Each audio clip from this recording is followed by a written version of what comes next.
Em 1 Reis, capítulo 3, a partir do versículo 5, em Gibeão apareceu o Senhor a Salomão de noite em sonhos, e disse-lhe: pede o que queres que eu te dê. Respondeu Salomão: de grande benevolência usaste para com teu servo Davi, meu pai, porquanto ele andou diante de ti em verdade, em justiça e em retidão de coração para contigo, e guardaste-lhe esta grande benevolência, e lhe deste um filho que se assentasse no seu trono, como se vê neste dia. Agora, pois, ó Senhor meu Deus, tu fizeste reinar teu servo em lugar de Davi, meu pai, e eu sou apenas um menino, pequeno, não sei como sair nem como entrar. Teu servo está no meio do teu povo que elegeste, povo grande, que nem se pode contar nem numerar pela sua multidão. Dá, pois, a teu servo um coração entendido para julgar o teu povo, para que prudentemente discirna entre o bem e o mal, porque quem poderia julgar a este teu tão grande povo? E pareceu bem aos olhos do Senhor Deus o ter Salomão pedido tal coisa. Pelo que Deus lhe disse: porquanto pediste isso, e não pediste para ti muitos dias, nem pediste riquezas, nem a vida de teus inimigos, mas pediste entendimento para discernires o que é justo, eis que faço segundo as tuas palavras. Eis que te dou um coração tão sábio e entendido, que antes de ti teu igual não houve, e depois de ti teu igual não se levantará. Também te dou o que não pediste, assim riquezas como glória, de modo que não haverá teu igual entre os reis por todos os teus dias. E ainda, se andares nos meus caminhos, guardando os meus estatutos e os meus mandamentos, como andou Davi teu pai, prolongarei os teus dias. Então Salomão acordou,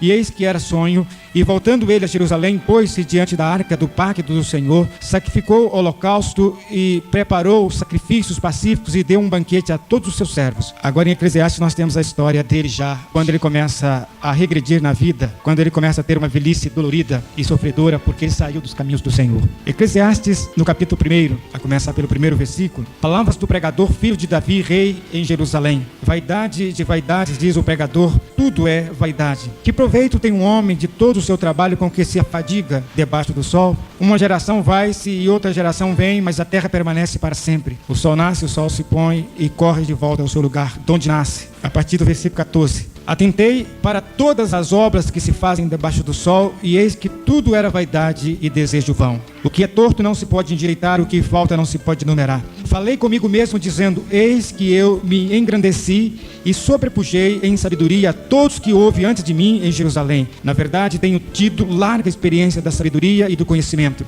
e apliquei o coração a conhecer a sabedoria e a conhecer os desvarios e as loucuras, e vim a saber que também isso era desejo vão, porque na muita sabedoria há muito enfado, e o que aumenta o conhecimento aumenta a tristeza. Agora, no final de Eclesiastes 12. Eclesiastes 12 começa: lembra-te também do teu Criador nos dias da tua mocidade, antes que venham os maus dias e cheguem os anos em que dirás: não tenho prazer neles. A partir do versículo 11. As palavras dos sábios são como aguilhões, e como pregos bem fixados são as palavras coligidas dos mestres, as quais foram dadas pelo único pastor. De 13 a 14. Este é o fim do discurso, tudo já foi ouvido. Teme a Deus e guarda os seus mandamentos, porque isto é todo o dever do homem, porque Deus há de trazer a juízo todas as obras, e até tudo que está encoberto, quer seja bom, quer seja mal, Deus vai trazer. Que Deus abençoe a sua palavra, amém? Que o Espírito de Deus, em nome de Jesus Cristo, tenha acesso no nosso meio, e como limitados nós carecemos do socorro de Deus em nossa vida, nós carecemos das misericórdias de Deus sobre nós. Ninguém sabe o que vai acontecer amanhã na sua vida, na sua família, ninguém sabe o que vai acontecer no mês que vem ou no ano que vem.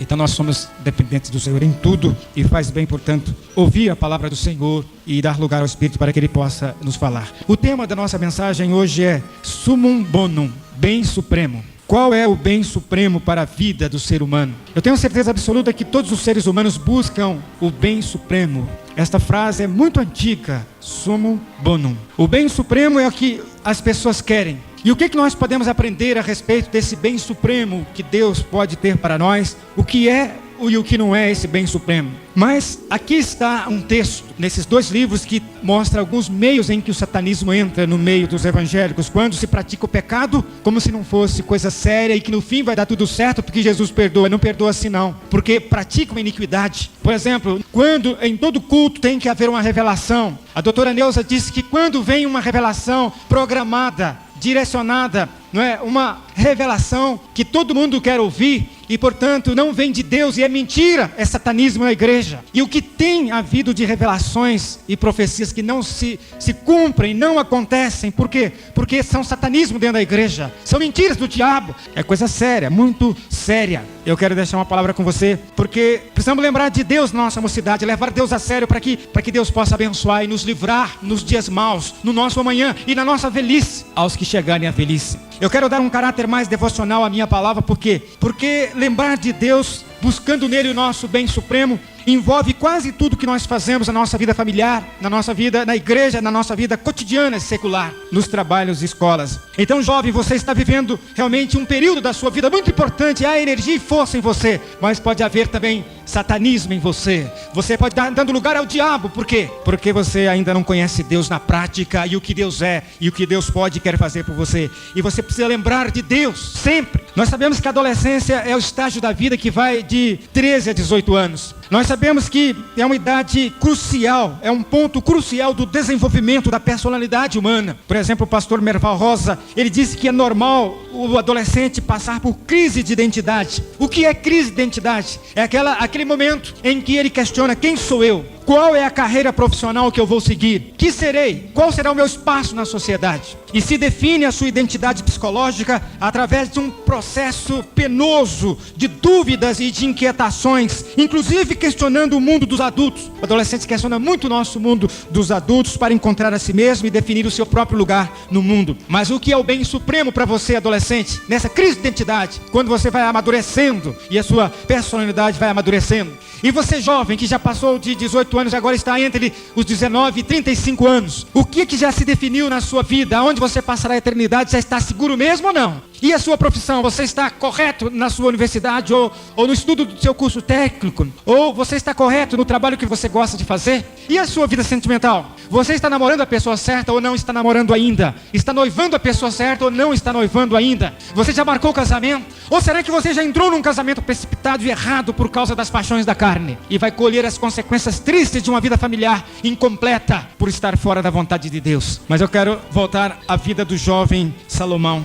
O que nós podemos aprender de positivo e de negativo nessa vida jovem e adolescente? Aplica-se também às crianças e aos adultos. O que esse livro, por exemplo, de Eclesiastes tem a nos dizer quando mostra um final do que começou no livro de Reis? Nós sabemos que o nome, essa palavra Eclesiastes no hebraico é Correlete. E essa palavra Correlete no hebraico é a mesma palavra Kalo no latim. E a mesma palavra no grego Kaleo. E tanto no hebraico, quanto no grego, quanto no latim, nós sabemos que essa palavra quer significar congregar, reunir, especialmente como nós estamos aqui para fins religiosos. Uns dizem que essas palavras nessas três línguas significam alguém que reúne uma audiência, ou seja, um preletor, um pregador que vai ministrar, vai pregar, e então ele reúne uma audiência. O grande teólogo chamado Jerônimo, ele tenta explicar dizendo que no grego chama-se uma pessoa que reúne uma congregação ou eclésia, daí vem eclesia, igreja. Martinho Lutero, ele dá abertamente o nome de o pregador Salomão. Ele chama Eclesiastes de o pregador Salomão. Também esse o pregador dá a ideia de quê? Da ideia de colecionador de verdades. Pregador deve ser aquele que coleciona verdades para proferir e proclamar. A palavra é querusson, proclamador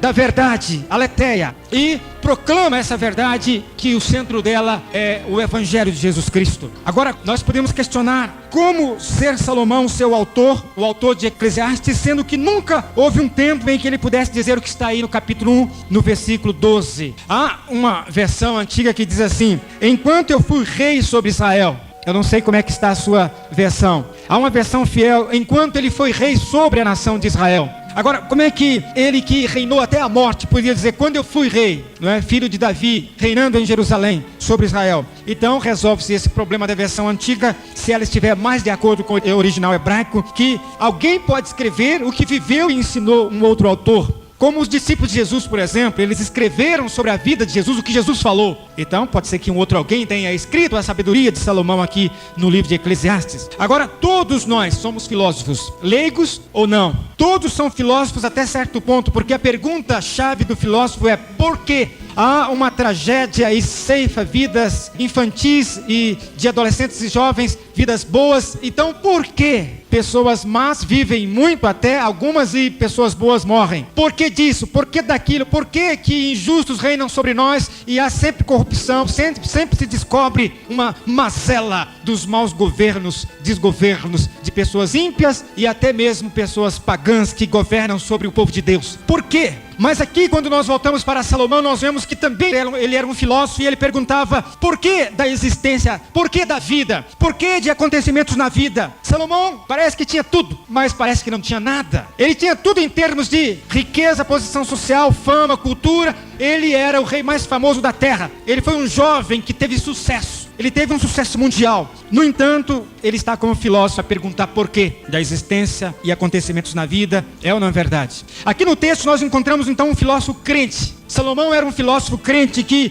enquanto conhecedor de Deus, ele buscava algum significado ainda para a sua vida. Faltava. Ele conhecia Deus, Deus falava-lhe, ele tinha um conhecimento do Senhor na prática, mas ainda está buscando um significado para a vida. E as perguntas desse pregador, daquele pregador Salomão, uma pergunta era: por que vive o homem? Uma outra pergunta: há algo de valor na vida? Uma outra pergunta: que deve fazer o homem com seus talentos? Essas perguntas são chaves nessa busca de Salomão. E talvez essas perguntas serão chaves na sua vida adolescente, ou talvez são chaves na vida dos jovens. Talvez a sua pergunta seja um pouco diferente, mas esteja retratando exatamente isso na sua crise de identidade. Buscando saber quem é você, o que será, qual o seu lugar na sociedade, qual o seu lugar na família, como é que será o seu futuro. Então eu quero ajudar você nessas perguntas, dando algumas respostas. Primeiro, o sumo bono não está meramente na sabedoria. O bem supremo para a vida não está meramente em ter sabedoria, em ser sábio, culto e buscar conhecimento. No capítulo 1 que nós lemos em Eclesiastes, de 12 a 18, e eu quero começar de Eclesiastes para, então, depois, agora há pouco, falar sobre o 1 Reis, que é onde começa a história. Aqui nós vamos encontrar, então, o rei Salomão falando sobre a sabedoria como bem supremo ou não. Ao contrário do pai Davi, Salomão não conheceu a pobreza. Davi começou lá nos campos, pastoreando, como um homem simples, criança simples, adolescente simples, lá no campo. Talvez muitas vezes de pé no chão, correndo atrás das ovelhas, cuidando delas, protegendo-as dos lobos. E Deus traz então esse homem de adversidades e vida simples para colocar no reinado. Davi, que foi o pai. Agora Salomão, ao contrário, ele não conheceu pobreza nem vida simples do campo. Ele não conheceu a diversidade. Ele cresceu no palácio, no meio de todo luxo. E ainda muito jovem, Salomão herdou o trono e um reino do seu pai. Se você quiser voltar em 1 Reis, no capítulo 3 que nós lemos, nós temos aí o nosso primeiro encontro com um jovem rei na vida pública. É o primeiro encontro com Salomão começando o reinado. Realiza-se numa luz excessivamente encantadora. Ele começa em grande brilho de sucesso. É um jovem que começa distribuindo sucesso, alegria e fama. Deus parece-lhe e Deus propõe para o jovem algumas coisas. Quem dera, jovem, se Deus aparecesse para propor para você o que Deus propôs para Salomão. Mas eu quero dizer que Deus é o mesmo. Por isso, nós devemos começar sempre uma dissertação sobre a majestade de Deus, pensando num Deus imutável. Porque Ele é o mesmo ontem, hoje e eternamente. E o Deus de hoje é o mesmo que esteve com Salomão lá. Então Deus propõe, por amor a Davi, porque Davi, o pai, foi um crente fiel, conquanto caiu, mas levantou-se. E por amor a Davi, seu pai, então Deus aparece e Deus propõe a Salomão dar-lhe o que ele pedisse. Deus, que pode tudo, é o Senhor de todas as coisas, é o Senhor do universo. Ele aparece e propõe para Salomão: Salomão, peça o que você quiser, eu lhe darei o que você quiser. Hoje tem jovens e adolescentes aí pedindo milhares de coisas e não acontecem. Por quê? Porque você não está sintonizado com a vida santa, em comunhão com Deus, não está sintonizado com a vontade de Deus, e Deus não lhe propõe nada. Por que eu e outros jovens procuramos serviço um dia? Eu procurei sim, com um jornal na mão, com classificados na mão, bati, fiz testes, corri atrás, competi e consegui emprego para nunca mais ficar desempregado até hoje. Por que Deus provou a minha vida e me abençoou? Porque eu andei em fé e em santidade, e não abençoa muitos que estão aí procurando emprego, procurando um sucesso na vida. Deus tem abençoado a muitos que levam o Senhor nosso Deus e a sua palavra em obediência. E aí Deus aparece e propõe coisas. A mim Deus propôs uma chamada para o ministério e eu não queria atender a princípio, mas eu não sou digno de ser um pastor ou um líder religioso. Mas Deus disse: eu proponho isso para você. Eu lhe chamei naquele culto missionário em que você tomou uma decisão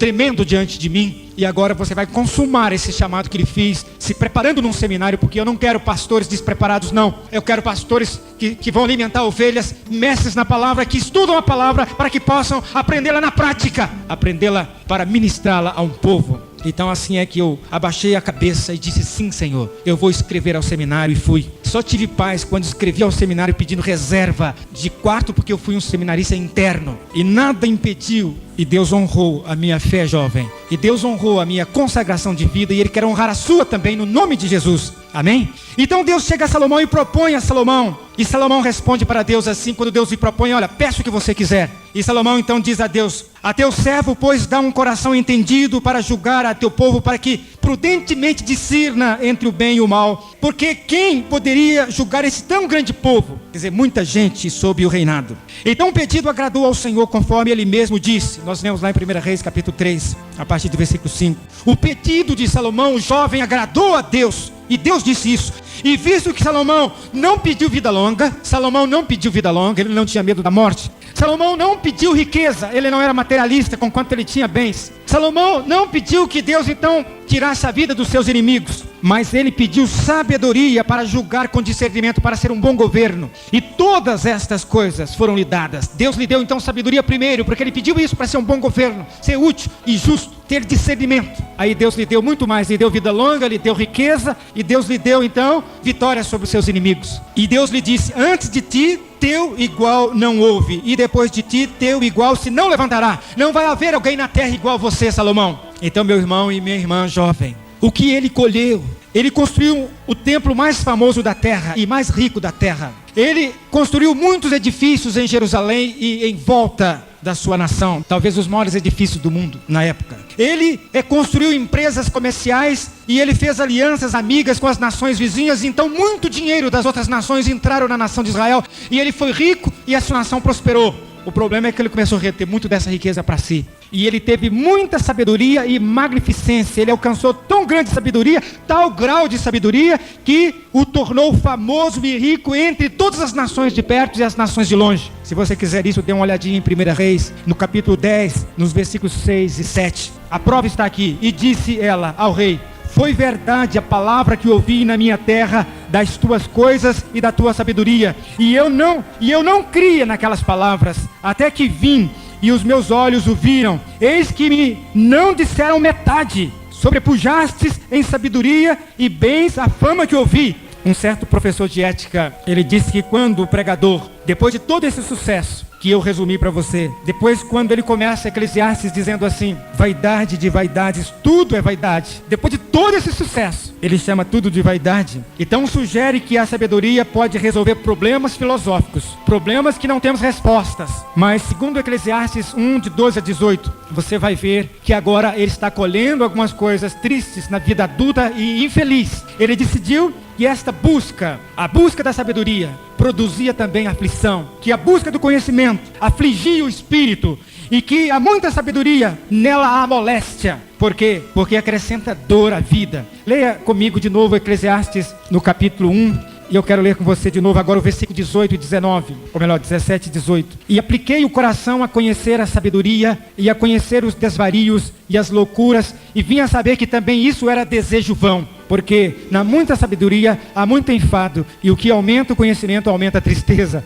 O homem que conseguiu tudo o que queria na vida, tudo na área sentimental, na área espiritual até um certo ponto, na área material, o mais rico da terra na sua época, vida longa, o que conseguiu tudo, agora vai dizer que é vaidade e que na própria sabedoria há tristeza. O certo é que o sumo bono, o certo é que o bem supremo para a sua vida não está meramente na sabedoria. Adolescente jovem, aprenda isso. Você pode fazer 3 cursos superiores, ou vários cursos, ou aprender muitas coisas. Pode aprender o melhor da informática, pode fazer o melhor curso que está dando mais emprego e o melhor salário.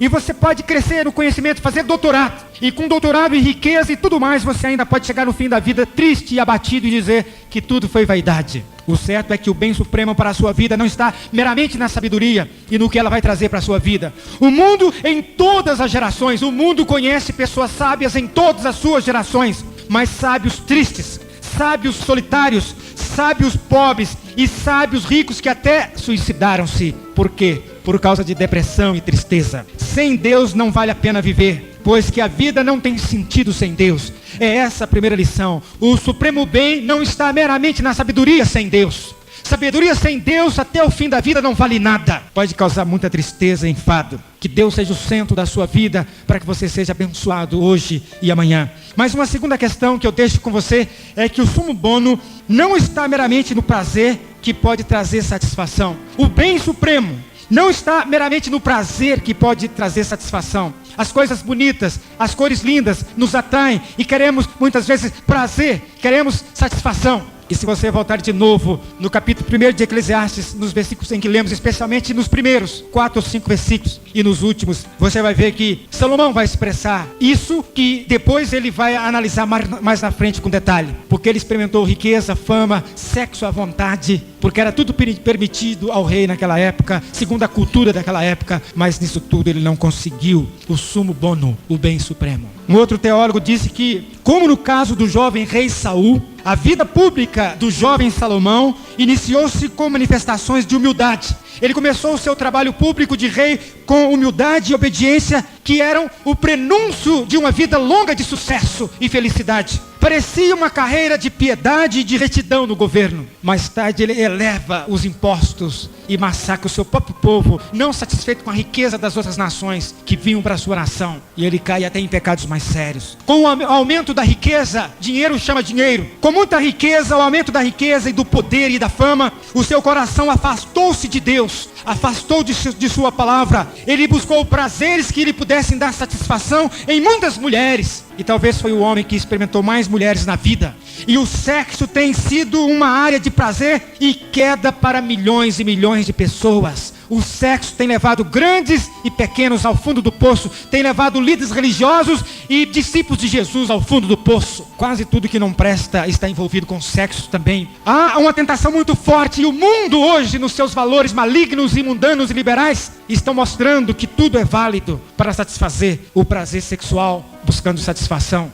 E nós sabemos que Salomão também foi por esse caminho e caiu no fundo do poço. E a indulgência dos seus últimos anos de vida e de governo foi uma indulgência muito alta, é um preço muito alto que ele teve que pagar. E nós sabemos que, sem dúvida alguma, em 1 Reis capítulo 11, no versículo 4 está um relato que eu leio para você. Porque sucedeu que no tempo da velhice de Salomão, as suas mulheres lhe perverteram o seu coração para seguir outros deuses. E o seu coração não era perfeito para com o Senhor seu Deus, como o coração de Davi, seu pai. Então veja só, depois dele conhecer Deus, eu podia dizer na linguagem de hoje, depois dele fazer seminário, se tornar um teólogo, depois de escrever livros, inclusive que entraram na Bíblia, inspirados, ele agora vai para o fundo do poço, levado pelas mulheres e pelo pecado sexual. E essas mulheres o levaram para abandonar Deus e a Bíblia, para ir até para a idolatria. É um absurdo isso. É como se o crente saísse daqui de acender uma vela para Jesus, adorando e cultuando a Jesus, e acendesse uma vela na esquina para Satanás. Eu ouvi um pastor um dia desses, um pastor respeitadíssimo, exaltando a Babilônia. Eu disse, o quê? Eu estou ouvindo isso de um pastor evangélico, eu não estou acreditando. Eu disse, o quê?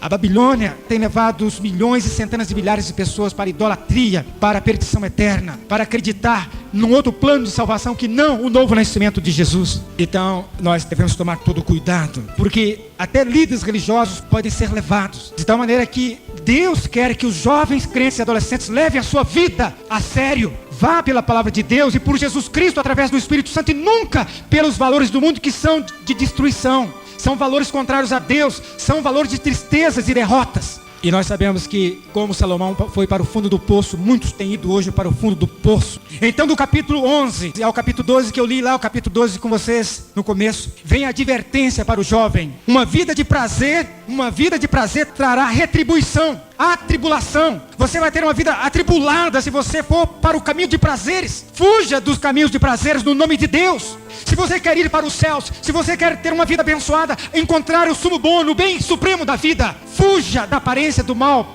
fuja da tentação, fuja dos caminhos ímpios. Salmo 1, fuja, porque nenhum de nós é forte o bastante para brincar com algum tipo de vício e não poder chegar a tornar-se um viciado e dependente. Nenhum de nós é forte o bastante para colocar a mão no fogo e não queimar. O único que pode fazer isso é Jesus, amém? O único que podia e pode fazer é Jesus.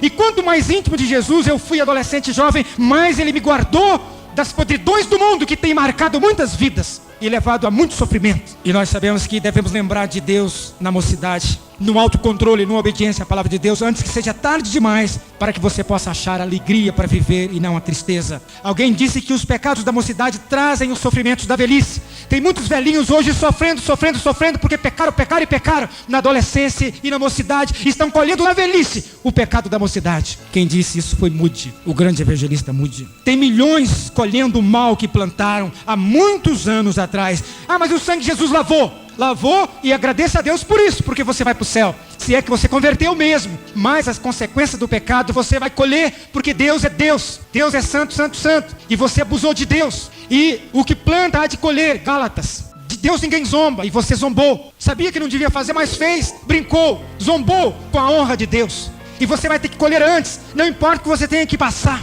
Eu já acompanhei irmãos na velhice, na beira do leito de morte, que parente voltou para mim e diz assim: olha, ele está sendo julgado por Deus para não ser condenado. Por causa de quê? Por causa de pecados, inclusive o pecado da amargura, o pecado da ira, de querer o mal de alguém e não perdoar o próximo. Leia lá 1 Coríntios capítulo 11. Deus nos julga para não sermos condenados com o mundo, porque o mundo vai para o inferno. Para o crente não ir para o inferno, Deus o julga com grandes sofrimentos antes que ele entre no céu. E Deus permite vir sobre os homens que brincam com ele, devoradores. Capítulo 3, de 1 a 11. Nós escolhemos momentos errados e perdemos muita alegria e muitas coisas da vida.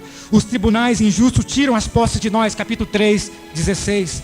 Os governos taxam com pesados impostos. Capítulo 4, 1. O êxito causa inveja e perda de amigos. Capítulo 4, 4. O mais sério que Salomão nos mostra em Eclesiastes, o mais sério é o desgosto quando se verifica que toda a riqueza ainda não satisfaz a sua alma, que todo prazer sexual não satisfaz a alma, que toda fama que o mundo elogia não satisfaz a alma. Capítulo 4, de 7 a 8, capítulo 6, de 1 a 12. Mas eu quero ler para você essa parte final desse tópico que diz assim, eu escrevi aqui para dizer para você assim: só Deus pode preencher o vazio da vida. Para que trocá-lo e sua palavra por outras coisas? De hipótese alguma, no nome de Deus, não. Por misericórdia, não faça isso. Não troque Deus por mais nada na vida, porque só Deus pode preencher o vazio para trazer a verdadeira felicidade. Ele é o bem supremo, não o prazer que pode trazer satisfação, não. Há muitas dores e tristezas nos prazeres, o sábio Salomão vai dizer. Mas em terceiro lugar, o sumo bono encontra-se tão somente no temer a Deus. O finalzinho de Eclesiastes que lemos com você no capítulo 12 especialmente, termina dizendo que realmente devemos temer ao Senhor. Diz o que no finalzinho? Diz assim: este é o fim do discurso, tudo já foi ouvido. Versículo 13: teme a Deus e guarda os seus mandamentos, porque isto é todo o dever do homem. Porque Deus há de trazer a juízo toda obra e até tudo que está encoberto, quer seja bom, quer seja mal. Deus vai trazer tudo que está encoberto. Ele vai julgar todos com justiça. E não tem brincadeira e nem jeitinho brasileiro naquele dia. Ou para o céu ou para o inferno. E vai haver muito choro e ranger de dentes. Você brinca com Deus hoje, mas não brincará amanhã. Você brinca com Deus nessa vida, não, mas não brincará na eternidade. Você brinca com Deus na terra, mas não vai brincar no inferno, não. Porque lá ninguém brinca. Lá não tem sexo mais. Lá não tem dinheiro nem fama. Lá não tem prazer. Só tem sofrimento. Se eu fosse você, eu daria tudo para fugir do inferno. Eu aceitaria Jesus e levaria uma vida a sério. Depois que Eclesiastes, o pregador, sugere que as riquezas, que a fama, que o sexo não podem dar a felicidade que ele buscava. Capítulo 2, 18, 4, 8, 6, 12, 7, 1, 2, 11, 8. Ele reconhece que a pessoa passa toda a vida trabalhando e ajunta bens. E quando a pessoa morre, não se pode levar o que ganhou. Não leva nada. Deixa tudo o que ganhou para os que não trabalharam e vão herdar o fruto do seu suor. E que, muitas vezes, o que herdou não aprecia o que partiu tem feito. Capítulo 4, versículo 8. E que ainda pode gastá-los desordenadamente, não levando em conta a memória do morto e nem a sua descendência futura que vai precisar da herança. É ou não é verdade? Capítulo 2, versículo de 18 a 21. Se você quisesse depois estudar esses versículos para o bem seu e da sua família. Há momento para tudo, mas somente Deus sabe tudo. Então o pregador chega à conclusão que há um só fim na vida. Qual é o fim? Temer a Deus, o que nos criou e tem direito sobre nós, e guardar os seus mandamentos. Capítulo 12, 13 e 14. Porque Ele tem direito. E os seus mandamentos são justos, e são mandamentos de vida, são mandamentos de vida eterna, e de vitória sobre o inferno, de vitória sobre Satanás, de vitória sobre o mal e a tristeza. Então este é o alvo O alvo está de acordo com tudo mais que nós encontramos na palavra de Deus. Temer a Deus e guardar os seus mandamentos para uma vida longa e feliz e eterna. Está de acordo com todo o centro da Bíblia, que é Jesus e que Jesus expressa. Que o sumo bom, o bem supremo, é a vontade de Deus. Não esqueça, jovem, que o bem supremo para a sua vida é a vontade do amor de Deus para você. Aprenda essa vontade, viva essa vontade. Eclesiastes é a realidade dessa mensagem para pensarem antes que seja tarde demais, antes que venha uma velhice triste, antes que começam a cair os dentes, as pernas não têm mais força para andar, as doenças começam a prostrar você num leito, antes que a morte chegue. Eclesiastes é realmente um discurso da velha questão sobre o que seja o bem supremo para a vida. E termina o livro com esta ilação. E a ilação é: de tudo que se tem ouvido, o fim é: teme a Deus e guarda os seus mandamentos, porque esse é o dever de todo homem. Capítulo 12, versículo 13. E versículo 14 diz que nós devemos temer a Deus e guardar os mandamentos de Deus e honrar Deus, inclusive em tudo que nós fizermos, porque o julgamento é inevitável. Todos comparecerão diante do tribunal. E eu pergunto a você: como você vai comparecer diante de Deus? Daqui a pouco ou daqui a muitos anos? Como você vai comparecer diante de Deus e do seu tribunal? Como você vai estar diante de Deus um dia? Jovem, adolescente, criança e adulto. Jesus voltará para consumar o bem supremo. Esteja com Jesus, o bem supremo e eterno. Jesus voltará. E como é que você vai se comparecer diante do tribunal para prestar contas? Então eu quero encerrar com uma última questão. E agora eu entro na questão mais prática para você. Eu quero dizer que, em quarto lugar, o sumo bom, o bem supremo, é lembrar do Criador na mocidade. Mas o que é lembrar de Deus na mocidade? Eu tenho alistado algumas questões muito simples a respeito do que é lembrar de Deus. É viver segundo o coração e a vontade de Deus. É fazer tudo que Deus gosta.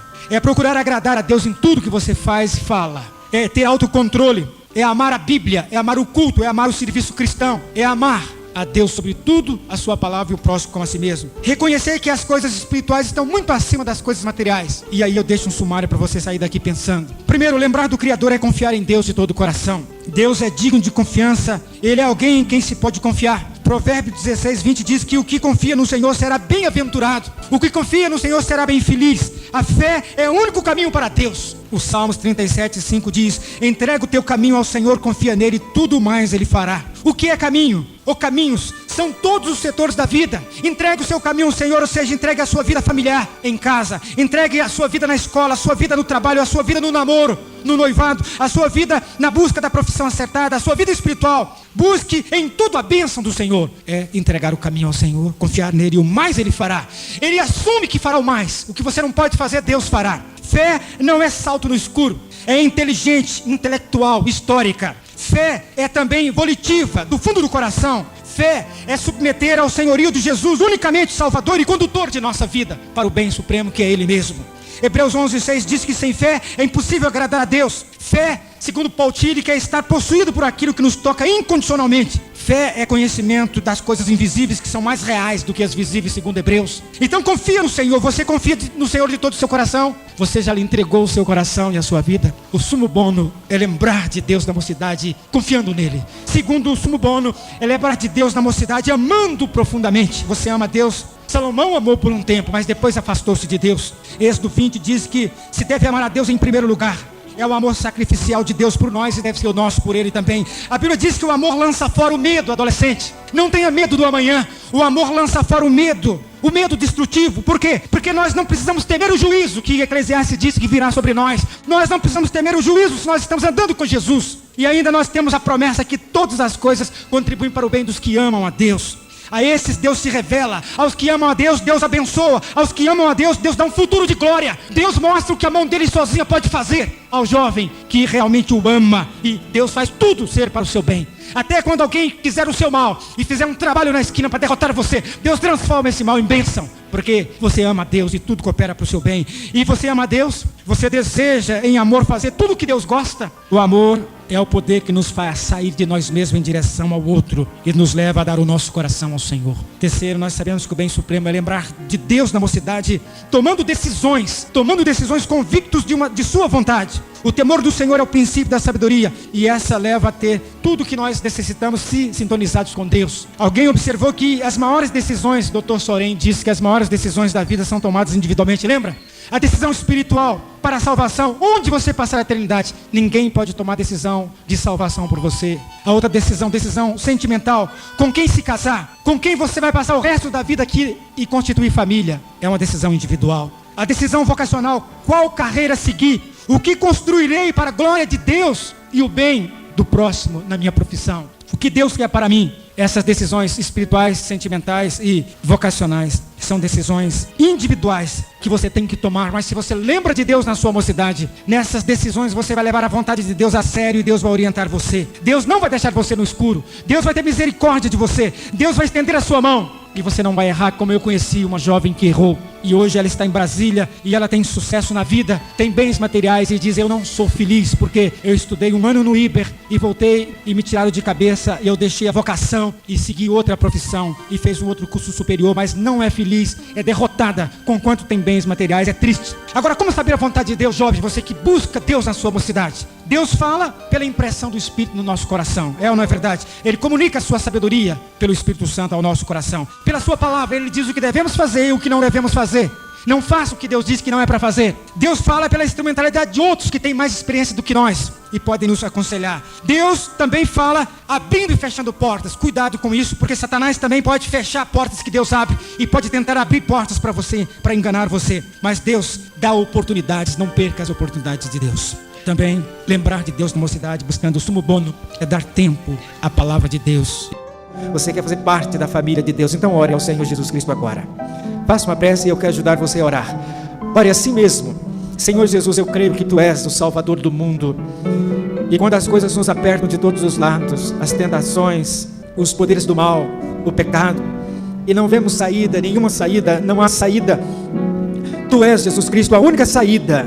Por isso, Jesus, eu o abraço agora pela fé. Receba-me no aconchego da família de Deus, do novo Israel, do povo vitorioso, o povo que marcha para a conquista. Eu quero fazer parte desse povo, Senhor Jesus, e sei que fora do Senhor não há salvação. Tu és o caminho, a verdade que liberta. Tu és a própria vida eterna, e eu quero estar com o Senhor, Senhor Jesus, Senhor dos céus e da terra, Senhor do universo, Senhor das bilhões de galáxias. Eu quero estar com o Senhor aqui e para sempre. Receba-me e faça de mim um salvo, redimido, um vaso de bênção. Que eu viva para agradar o Senhor, que eu viva para louvá-lo e glorificá-lo. E na autoridade que Jesus dá a mim e a esta igreja, nós repreendemos todo o poder do mal, todo o poder das trevas, todo o poder satânico que saia no nome do Senhor Jesus.